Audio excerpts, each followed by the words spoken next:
They're coming.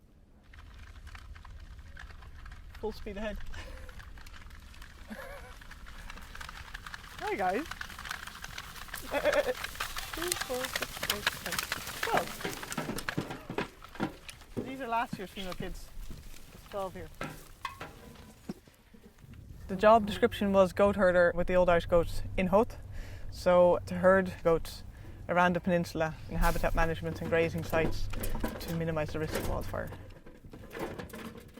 I grew up with goats back in the home farm in the Burren in County Clare and would have spent many years with my own herd. I just qualified as a vet nurse and was getting back into the farm at home when this job came available.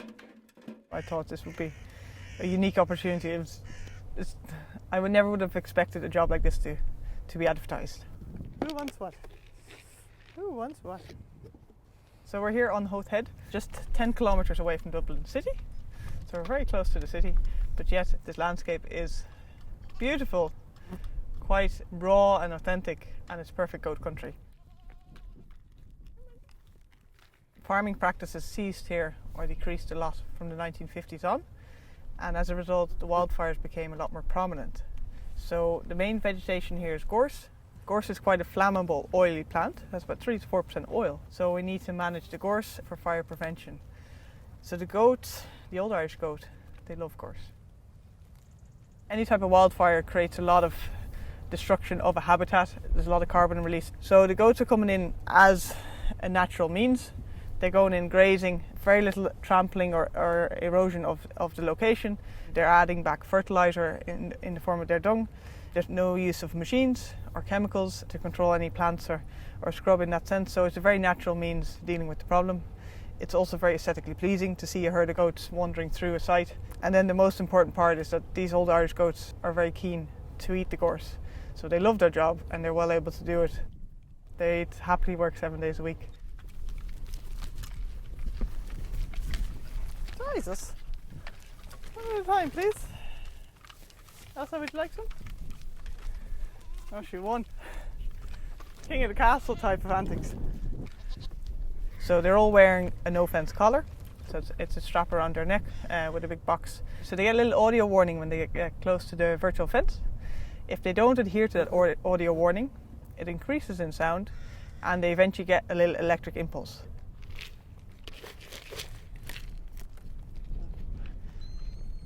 Oh, your collar. That's okay. You go that far. Once trained, they know that there are 3 audio warnings before an electric impulse. So if we are getting to the end of a grazing site and they've eaten all the nice stuff, they do know that they have this 20-second window to quickly stretch out, grab something nice and appealing, and then turn back before they get the electric impulse. So they're a highly intelligent animal and they know how to work the system, but yet the collars are keeping them very much in check, which is great. This is the bachelor group. That's an audio warning.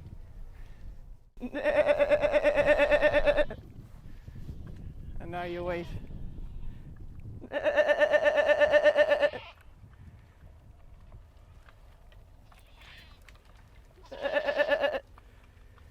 It's tough going for them getting through with the horns.